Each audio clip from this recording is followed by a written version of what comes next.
extremely happy to have, for the first time on our stage, Clémence Boulouque.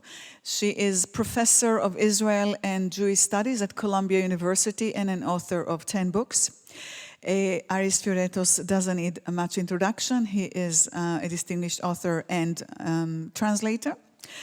And the book that we are going to discuss tonight in Innan, dagen, viker, från, natt was translated by Ola Wallin, who is sitting with us, and it is a cooperation with them, with the publishing, of course, Ersatz. So I wish you a very meaningful evening with us. Clémence will sign her book outside after the conversation and join us. You know the routine, for a glass of wine and a conversation. Thank you for coming. Thanks.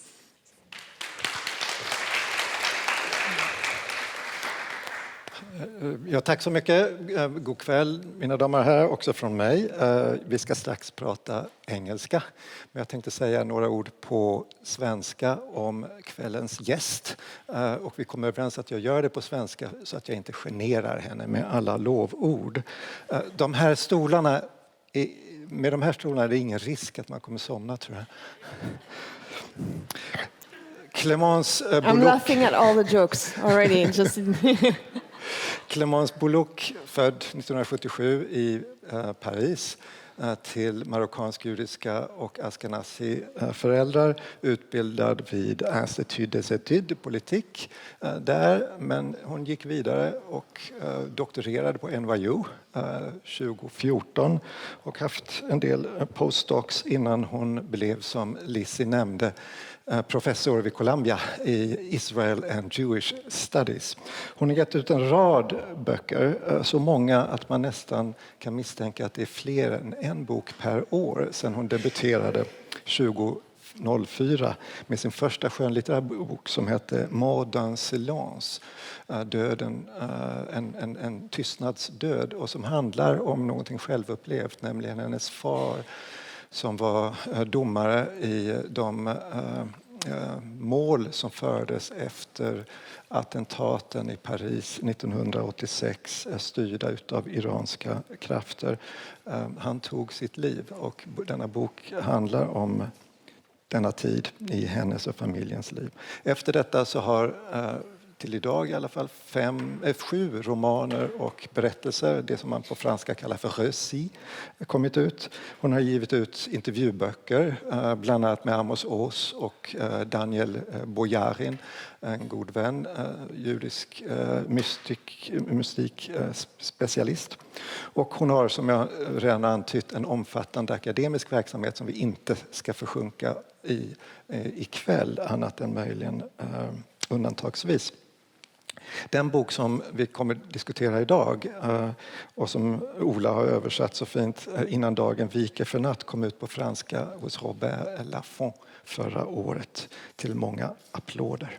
So finally, Clémence. Yeah, I kind of followed. Yes, welcome to Stockholm. It's delightful to have you here. I thought we could be a bit methodical, at least give the appearance of being methodical, and begin with what kind of book this is. I would define it as a historical novel, a smaller-sized historical novel. But to my surprise, I looked up your Wikipedia page in French, and there it is listed under... I have no idea what it is. Well, under essai et étude. Oh, interesting. Yes. Okay. Who would you actually prefer to side with, me or Wikipedia? I'll always side with you. No, it's interesting. Well, that shows you that I'm not writing my own Wikipedia page. I had no idea. So I really wrote it as maybe a heavily footnoted, even if when the footnotes are invisible, novel.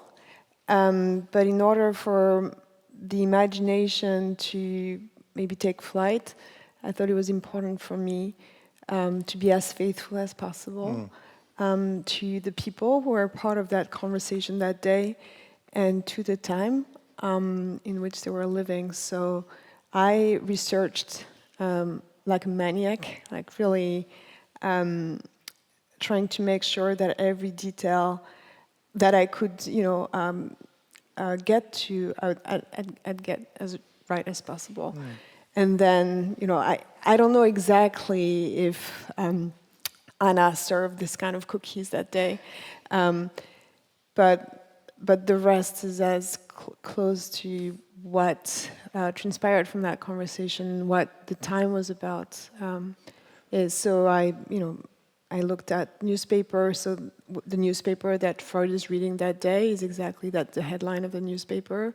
Flip through it to see what was in the newspaper, and he alludes to something in the book, actually to Spanish Civil War, and that was on page 3 that day. So I guess it's also, you mentioned the fact that I have my other life as an academic, so this is how, it's a meeting of two neuroses, of whatever neuroses you have as a novelist, but also as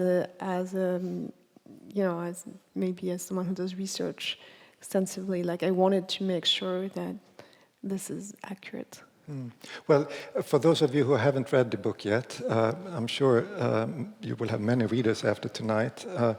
The subtitle of the book is London, 1938. Zweig introduces Dalí to Freud. And already there you have the setting where in July of 1938, to be more accurate, and we have 3 male protagonists, but they are not all the sum total of the protagonists of this book. There are 2 women as well, or actually 3 women if you count the maid in the household. But we'll get to the people in the book in a short while. Before that, I would like you to say a few words. When we think of the historical novel, we think of it as a symphony in words. It's about customs, about conventions. It's about machines that no longer really are used in usage today. It's about the spectacular and the downtrodden. It's about many different things, but in sum total, the historical novel tends towards magnitude.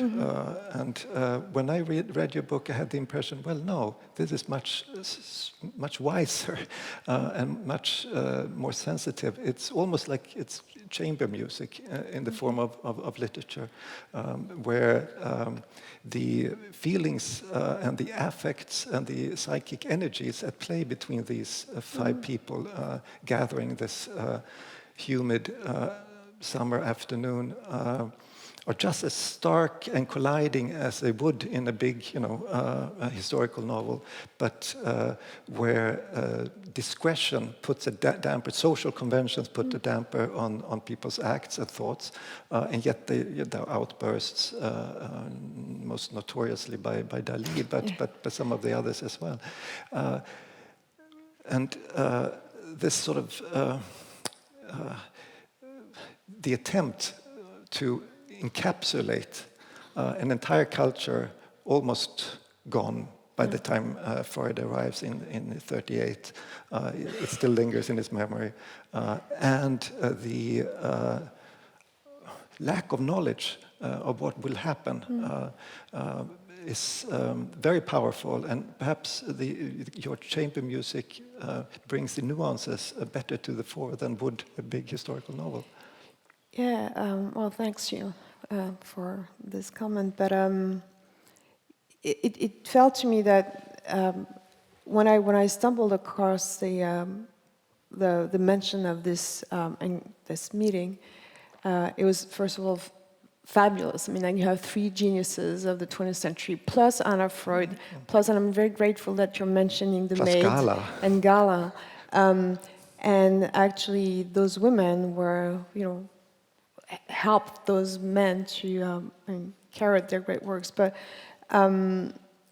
it captures a moment. I mean, this is really July 19th, 1938, 5:15, and we're actually it's like this kind of miniatures. I mean, far from my me from comparing myself to Freud, but to Zweig. Sorry, but Zweig wrote those miniatures, Sternstunden, so like those moments in which there's a turning point in history. And it felt to me that that moment was a turning point for all of those protagonists.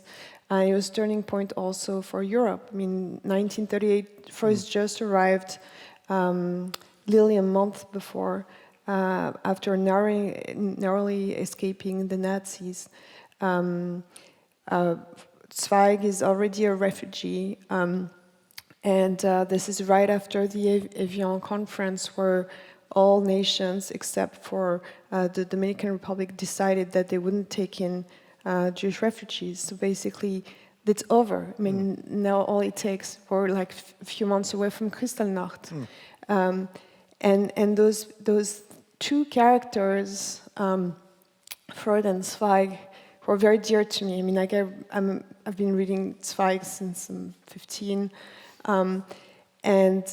And Freud also, but who believed so deeply in this cosmopolitan Jewish idea, Jewish identity in Vienna, are left with nothing. They're just refugees.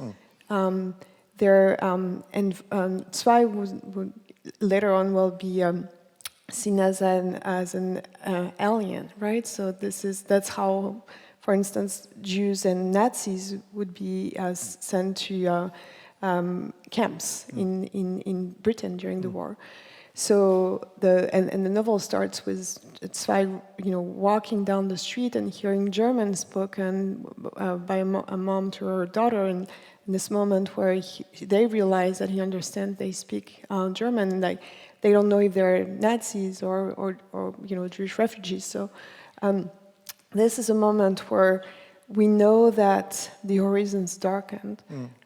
We don't know how dark this is going to get. And yet, everything that it stood for has vanished. And this is, we're a year away from Zweig's death, Freud's death, 4 years away from Zweig's suicide. And this is the world of yesterday already that they're living, that they're bringing to London, and that is just like vanishing in front of their eyes. And then you have Dalí, who was, like this boisterous, impossible character, who's the world of tomorrow, or the world that we live in. Like, he's an egomaniac, he would be a super YouTuber, like he would be on TikTok all the time, always self-promoting, and who knew that Zweig knew Freud and harassed Lily Zweig for years because he wanted to show Freud that he knew psychoanalysis better than Freud himself, basically. And it's impossible, but it was extremely fun to write as a character, even if sometimes you just felt like throwing away the notebook of like this person is really impossible. But this moment, really this tipping point between the world of yesterday and all those those ideals, and Jewish Vienna and the world of tomorrow, which tend to be coarse and vulgar and like self-promoting, represented by Dalí, is what I was also interested in. Right. Well, indeed, the world of yesterday, in fact, the Austria from which Freud and Zweig managed to escape with their loved ones had already changed name. It was no longer Austria, it was Ostmark, and part of the Third Reich. It is indeed a world that only survives then in recollections and affections in these two cases. And they meet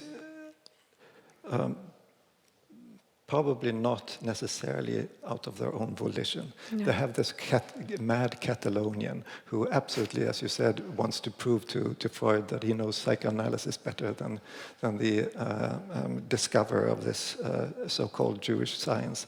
And along with them are Anna Freud, who is the surviving daughter. Freud had another daughter, Sophie, who died. And Anna is, well, we don't know that yet, but she's being prepped, as it were, to become the custodian of her father's work. And then there is Gala, the larger-than-life Russian lady who had married a wealthy but perhaps boring French poet, Paul Éluard, had a child with him, a daughter whom she neglected, to put it mildly. And now she has sunk her teeth and jaws and everything into this Catalonian because she knows this is the future. And she, in contrast to the other people surrounding this coffee table book, is more or less quiet during the ensuing pages. And what you have written, you already described the preface. They meet outside Freud's house a little early, and Freud, Zweig, being the tactful Austrian that he is, doesn't want to knock on the door before time. And then there's a short epilogue, and the vast bulk of the book is about their discussion. Before we get to this discussion and the sort of ins and outs of it, tell me, where did you find this idea? I mean, I can understand the attraction of this moment in time for all obvious reasons, but when did it actually appear to you this must have a book? I was doing some research about the apocalypse in painting and literature, and I thought that Dalí would have probably painted some sort of apocalypse, not as a self-portrait, I mean, but somehow. And then, as I was doing research on Dalí, I realized that he met Freud. Like this kind of research. And then it occurred to me that in The World of Yesterday, there's actually 2 lines where Zweig mentions this encounter.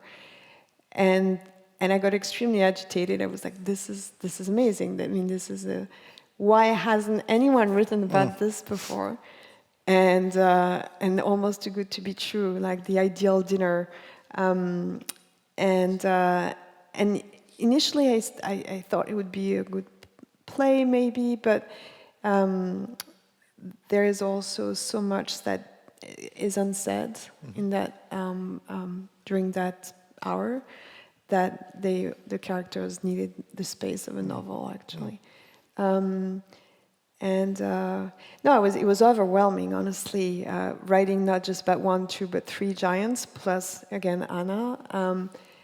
At times I was like, what am I getting myself into? And so that's why I guess that the research was also a way to make sure that I was not being negligent about, like making sure that I'd be faithful to what happened. Because, it's not writing about small players here, no. So. Well, you have the ability and knack to put yourself on the inside of the forehead of the people and actually trace their thoughts, but you do so in collusion with them. You seem to be a very loyal interlocutor, if you want, and each one of these 5 figures seems to me to have a voice of their own. Freud doesn't say much. He doesn't hear. He's faint of hearing.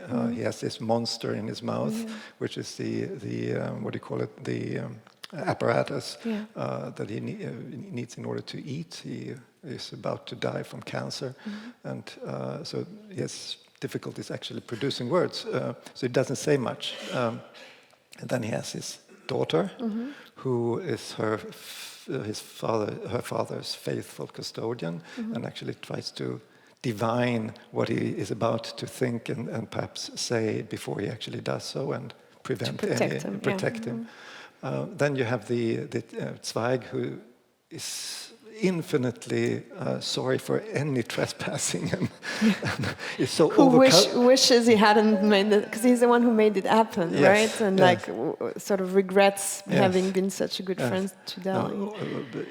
Always overcompensating. And you have Dalí, who is boisterous and going all where, and then you have his sidekick Gala. But there's another person who we haven't mentioned until now, Edward James. Who is this? So Edward James is another interesting character who remains in the shadow, but he was Dalí's agent for a couple of years until Gala sort of, elbowed him out. Is one of the many collateral damages of Gala's presence in Dalí's life. And by the way, I've tried to find Gala's voice, and she's always standing next to Dalí, not saying a word. Well, obviously, so Dalí takes up a lot of space. So in every single program or TV show that I was able to find, she's just looking at him like a sphinx about to devour whoever is speaking. So that's the she is someone who's very possessive, like slightly manipulating. And so Edward James, who was a very wealthy aristocrat, but also a very unhappy man, he's the one who owned the painting that actually Dalí wants to show Freud, which is, you can't make that up, The Triumph of Narcissus. So from a narcissistic personality trying to show Freud that painting. And so he's completely eclipsed by Dalí, even though he gave him so much time, attention, and even ideas. I mean, the lobster phone probably comes from Edward James. And he was also the agent of Magritte. So he was, but had, somehow his mother, or he was said to be the illegitimate son of the king. Yes, yeah. Edward VII. Right? Yeah. So some rumors have him as the illegitimate son, but it sounds like he was actually his mother. So the king was often present at family reunions or parties. So he is extremely wealthy and at the same time very despised by the artists for whom he was providing. And that is I thought he was a poignant figure. And this kind of sacrificial personality, who was also married briefly to a dancer, who then Austrian dancer, who also treated him extremely poorly, then divorced him, accused him in the newspaper of being gay. So that's also something that's not done within aristocratic circles. So his whole family, because he stood back, shunned him, and so he is this person who has so much to give, and he spent the last part of his life building a city in the middle of a Mexican jungle, and there is a movie about it, but. There's something really tragic about Edward James. He wrote poetry. We shan't forget. You could debate the quality of the poetry, right? But he's like, he was also like seen as this spoiled child who has no talent. But so he internalized also very much that kind of criticism that people made about him. And it's not that bad. I mean, I think that if Dalí, some of what Dalí wrote is much worse. Yeah. But James solely was less good at painting. Yes. Yeah. Well, he did paint, and he wrote poetry, and as you know, and you also mentioned in the book, he sits for Magritte on two occasions. So there are two portraits by Magritte. The most famous one, where a gentleman from behind is looking at himself in a mirror, and what he sees is his own behind. Right. So there's this doubling. So both Edward James and Stefan Zweig are overcultivated. They have the not necessarily the best cards in terms of revolution, where you have to take a stance, where you have to fight, and so on. They cede the floor very easily out of tact and so on. Tactful is not how you can describe Dalí. No, quite the opposite. But he, in his own way, on occasion, and we'll now get to what seems to be the the main current of energy in this tête-à-tête about which we really know very little. Yeah. You can't really depend on Dalí's own No. memories. He often stated that, oh no, that's a false memory, but he took delight in actually producing lots of thoughts about these memories. But the reason is Dalí wants to show the master what psychoanalysis is. He has brought his painting with him, a painting that belongs to Edward James. To Edward James, Yes. yeah. Edward James bought everything Dalí painted for 2 years and paid him, a lot. Until Gala found American collectors who were likely paying more, and they ditched him unceremoniously. He served his purpose then. Right, yeah, exactly. As Dalí said, you paint so much better when you live in 5-star hotels. Yes. Yeah. Well, so here is Dalí then, sitting with Freud. But a very curious thing happens. And the book, the Swedish edition of the book, pays homage to this fact. Before the meeting, Dalí has been granted the possibility of making sketches of Freud while they talk. So in a certain way, this is a role of a reversal. He is portraying the person who is supposed to do the analysis. He is the one who actually controls the situation.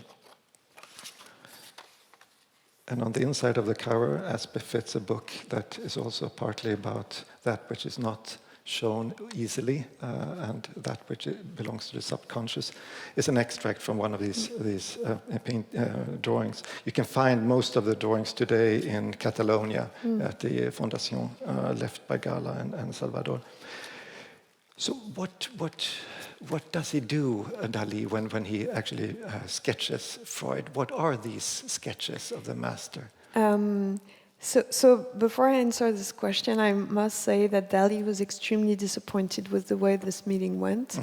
But that's the problem with megalomaniac, life never lives up to their expectations. So he had those, he sketched Freud, and after the visit, Zweig realized he could never show Freud those drawings, because Zweig said that basically, again, Freud is about to die, is suffering from cancer, is in deep, extreme pain, but it perceived already someone it's a picture of death, basically, and that there is he perceived Freud's when he saw and depicted Freud's skull as if he was already dead. So.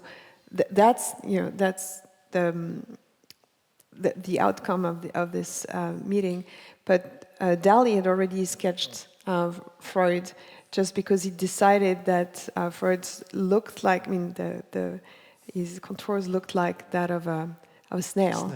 Yes. And this is, I'm not going to sort of spoil the book, but the snail aspect of Freud is something that Dalí sort of dangles and as almost a threat of I'm going to tell Freud that he actually, his skull looks like his appearance is that of a snail, and Zweig, being very proper, is terrified because one does not compare a genius to a snail, I think, and so because Dalí was this enfant terrible, so he was overindulged by his father. We can also talk about one of the reasons why he behaved like this throughout his life. But Zweig knew that Dalí had the potential to make things go extremely badly and to behave in a very inappropriate way. And the whole time he sort of was living in fear of that moment, because again, he's the one who introduced the two of them, and Freud described him as described Dalí at the end as a perfect species of fanatic Spaniard. which may or may not be a compliment. But then said that he was extremely happy, that he was very thankful that Zweig had introduced him to Dalí, and thought that he was extremely talented, but also completely insane. And, that's a good diagnosis, I guess. There was no the love relationship between surrealism and Freud was really a one-way street. Right. He could not understand what Breton was up to. He thought that Dalí did whatever he did, but it had nothing to do with psychoanalysis. Right. And said famously, I think the quote also occurs in your book, that in classic paintings he looks for the subconscious, but in surrealist painting he looks for the conscious. Yeah, exactly, because he felt, and this is part of the conversation when Dalí finally showed him his picture, his painting, he said basically everything is out there, right? Nothing is hidden. But that's, I was visiting the Modern Museum earlier today, and even when something is obvious, I mean, there must be something than this obvious, and that's what Dalí is saying. Like, even if that's in your face, then I'll have to add something so that the in your face must be speaking about something deeper. Whether you believe it or not is then whether you're a Dalinian or like a Dalian or not, but. As the snail, they all carry their baggage, and in the case of Zweig and Freud and Anna Freud, obviously they carry their home with them, and they leave a trail, and you can interpret this trail in many different ways. Yes. We won't delve into that, but the figure of Gala is a very ambiguous figure. I mean, she has these mother tendencies. Her relationship to Dalí seems to be that of a controlling instance. She is basically a tiger mom and lets him be the enfant terrible that he wants to be. But she too has a history of exile. Could you say a little bit about that and how this, her opinion or her affects seem to be differently coded than those of Zweig and Freud? So, to be perfectly honest, she was a difficult character to write because I find her extremely... I have no sympathy for her, right? Everything about her seemed to be pretty obnoxious. And then I refuse to believe that there is not a single good thing about a human being, or at least that there is no key to understanding why people behave even this in ways. This Zweig part of but maybe. But so I thought I had to dig deeper, and that's so. Gala met Paul Éluard, her first husband, when she was in a sanatorium. She was sick, but she was coming from this Russian family.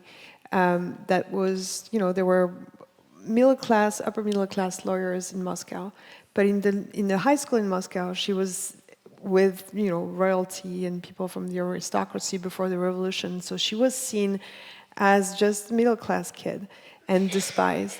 And then so she met Éluard in 1917, and after the revolution, her parents were seen as bourgeois. And so they had to live in a collective apartment, and they were déclassés before the revolution and after the revolution. And she decided to never go back to communist Russia. And so in a way, she could have shared the sense of exile and being incapable of going back to the country where she came from, not just physically, but like the world she grew up in was gone, much like Vienna was gone. And instead of turning this into the nostalgia that, pretty much characterized Zweig and Freud, especially after 1938, she turned it into this kind of appetite for fame and revenge, basically. And so during that meeting, she looks at them with contempt and say, well, this is not how one lives one's lives. Like, this is they're pathetic old men who don't understand that you have to seize the day and to make something out of this loss. And so you can sympathize with it, well, like not with the contempt, but the idea of trying to turn this heartbreak into something which would be a celebration of life. But the way she does it is pretty aggressive. And even the surrealist, I mean, she was amused for a little bit, but nobody could stand her, really. So, and I don't want to add to, I don't want to gang up on her, but there is something about this lack of humanity, and instead of turning trauma into something that makes you more maybe open to hearing other people's suffering, she turned into this kind of ego-driven quest for also, like, she was very materialistic, as was Dalí.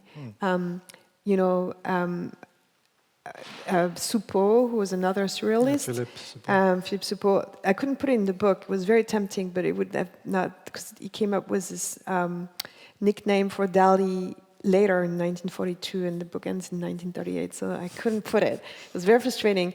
But the anagram of Dalí is avida dollar, so like dollar, like eager to get, avid, dollar avid, and so that's also the maybe that's the world of yesterday that I was lamenting. Well, this is a perfect of tomorrow, perfect point to read a section from your book. You have picked out a passage. Would you like to preface it? So the encounter, the meeting takes place in Freud's new place, in London. And not the museum that you might have visited if you've been to London, but another Primrose Hill. And actually, Zweig and Freud go back a very long time. Zweig would send all his books to Freud since the very first ones, because he realized that Freud had something to say about this patriarchal Vienna, where everything was repressed. And that's also what his short stories, especially in his novels, were about. Like, how do you deal with this world that he lamented when he lost it, but was also very oppressive.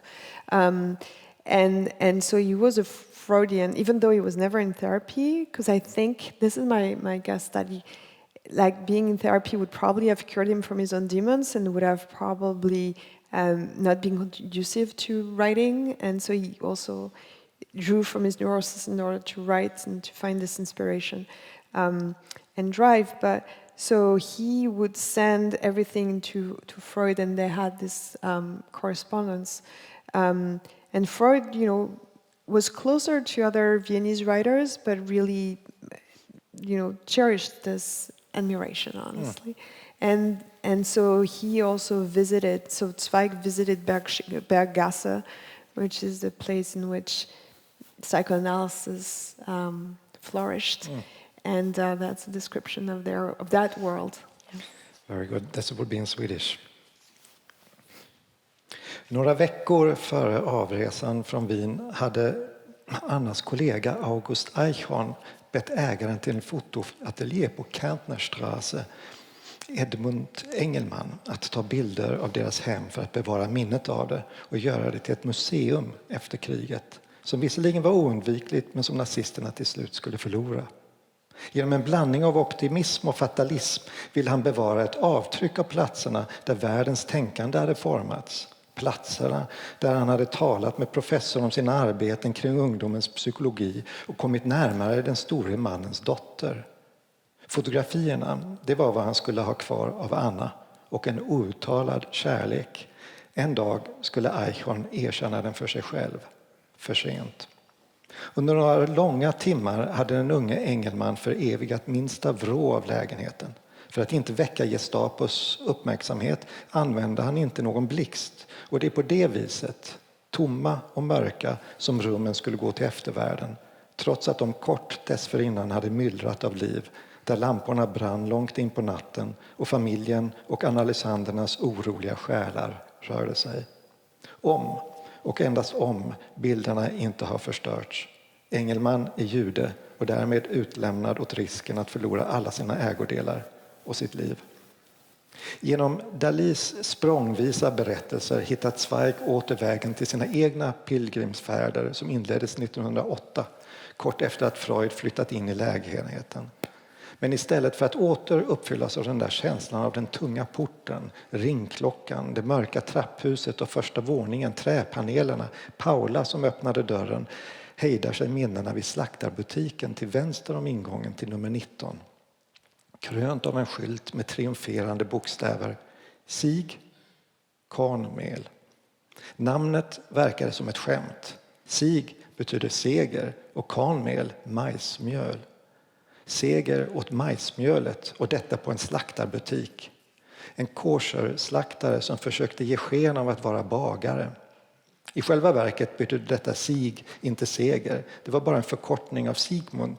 Men butikens fasad var för smal för att hela namnet skulle få plats mellan två Bergkasses ståtliga portgångar med sina dörrar krönta av en båge. Likväl lät sig onekligen som en seger. Den seger genom vilken en kung av Böhmen på 1500-talet, Sigismund, hade skänkt sitt beskydd åt judarna. Till hans ära gav alla judiska föräldrar sina söner hans namn. Barnen förkortade det till Sigmund för att det skulle låta mindre utpräglat, men förgäves. Ingen Sigmund eller Sigmund behövde visa upp en dopattest. Alla visste ändå att de inte hade någon. På det viset hade både slaktaren som försökte ge sig ut för att vara bagare och terapeuten ett kunganamn. En hyllning till deras adopterade hemland genom vilken nykomlingarnas naiva hängivenhet röjdes. Sig kornmel hade alltså alla kännetecken på en skeptisk vits, som Freud kallade dem och som han analyserat i vitsen och dess förhållande till det omedvetna. På en järnvägsstation i Galicien möts två judar på ett tåg. Vart ska du? Frågar den ena. Jag ska till Krakow, svarar den andra. Titta på den lögnaren, utbrister den första upprörd. Om du säger att du ska till Krakow så är det förstås för att du vill att jag ska tro att du ska till Lemberg. Men jag vet ju att du faktiskt ska till Krakow, så varför ljuger du? Zweig ser på Freud. Vi är de där två judarna som har ägnat hela våra liv åt att försöka vilseleda de andra, antisemiterna, genom att låtsas ignorera dem. Det är bara det att vi har vilselett och bedragit oss själva genom att låtsas tro att de skulle ta oss för de vinare som vi var. Antagligen har gatstenar kastats mot Cornmels skyltfönster, eller värre. Och han lyssnar till Dalís ordflöde, klamrar sig fast vid de smattrande kommentarerna från denne vän som inte är någon vän, för att inte driva iväg mot sina egna ångerfulla tankar. Salvador undflyr honom, eller bara flyr. Han är förmodligen en verklig galning som låtsas vara galen. Och som deklamerar, inför varje besök hade jag en ritual. Ett kort besök på Kunsthistorisches Museum. Dalí älskar att uttala namnet med överdriven betoning, som en parodi på dysk diktion och en parodi på sin egen frasering. Han njuter särskilt av att låta de sista stavelserna i varje mening piska till. Jag gick och såg konstnärens ateljé och Fermer medan jag begav mig hem till er, och när jag väl blivit avvisad, detta är Dalí som talar, köpte jag mig en sachertårta på ett konditorij där kvinnan bakom disken såg snett på mig och alltid fick mig att känna mig naken som en dagmask. Märk väl att det kan ha berott på att jag envisades med att fråga om hon var medveten om sin tur, att hon fick andas samma luft som ett geni. Men naturligtvis förstod hon inte ett ord om min tyska eftersom jag talade spanska. Sen drev jag omkring på gatorna. Jag gick in i alla antikvariat. Jag märkte nog att de blev en smula oroliga när de såg min chokladtårta komma så nära deras sällsynta volymer.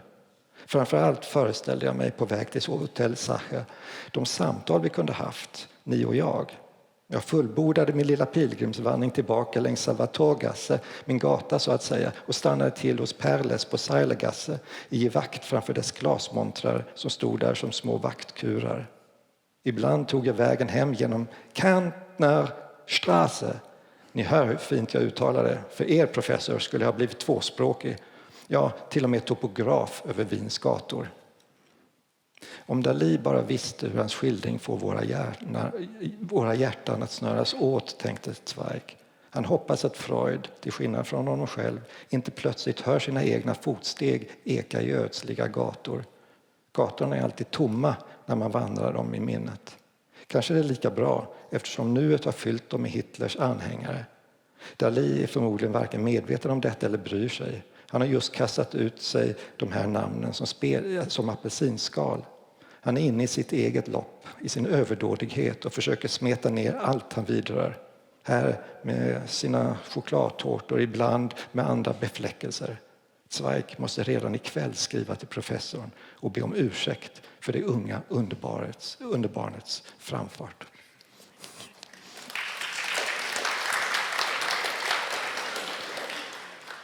We are approaching the end of our talk with one another. I have, I think, 2, maybe possibly 3 more questions.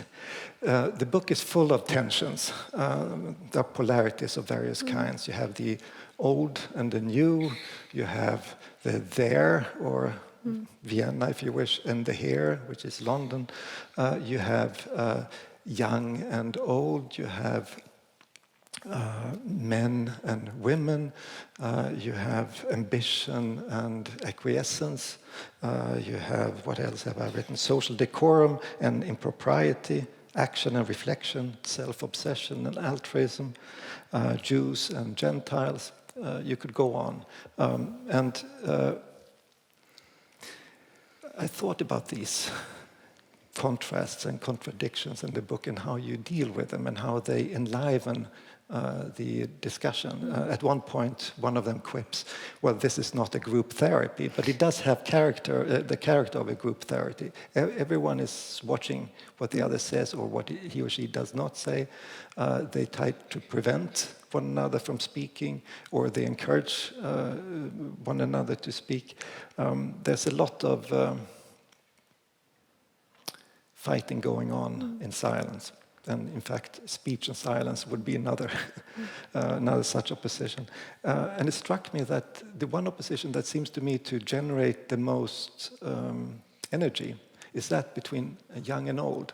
Because it's not only the 2 older gentlemen, Zweig and Freud, who are in their 50s and 80s, and the young kids, as it were, Dalí and is only, I think, 34 at the time, and James is 31. I mean, these are not full-grown men. Kids. Kids. But you also have the dimension of the older Freud and the younger Anna, for example. You could sort of you could trace this dynamic throughout the book. Was this a conscious decision? Did it evolve during the writing? What should we think about these oppositions? Yeah, I mean, those tensions were present and were also why I was interested in writing the book. There's also another one, which is writing 1938 in 2023. Anti-Semitism then and now, and the way in which one can believe so much in social democracy and see it fall apart. There's another tension, which is also the old world and the new world, yes. Because when Zweig will go on to go to the U.S. and then Brazil, where he'll commit suicide in February 1942, but he wasn't sure. Like, he thought that potentially Britain could be invaded if World War. Yeah. And so he tried to convince at some point Freud that he should move to the U.S. And Freud says, "This is my last stop. Like, I'm not. I've already been once to America. Right. I'm exactly." And he hated America with all his might. And the 2 of them also have an exchange about what totalitarianism or authoritarianism would look like in the U.S. And so the idea that the old world could be overtaken by fascism is also, like, the echoes of fascism then and now also strong. I mean, I must say that I wrote this book. Again, like it took a couple of years, but the final touch were after 9/11, October 7th, from one catastrophe to the other. And also, as you know, the campaign in America was, starting for the presidential elections, and there is a moment in which both Freud and Zweig talk about how a country, a democracy, can fall prey to populism and authoritarianism, and that's something that was also very much part of how I was writing, which is, on the one hand, I loved spending time with them, really. When I had to send the manuscript and, I pressed send, I must say that I might have shed a light, a tear or two, because it was, like you spend a lot of time with them, and so even if Dalí, you feel like slapping in the face at times, they were my companions. In order to also write their voices, I reread Zweig, which was like the best homework I could think of. Read the correspondence of Innan. Like, really, I was making doing impersonation of Dalí, which is extremely, when you want to let things out, you just go to full Dalí. So that was, I was parting with them and writing about 1938. I cannot say it was pleasant, but there was something about it that was very nurturing. But also, I've never understood more, from almost like a visceral point of view, what seeing countries fall into, authoritarianism might feel like, and what our, idealism maybe of coexistence or assimilation might be more imperiled than we thought.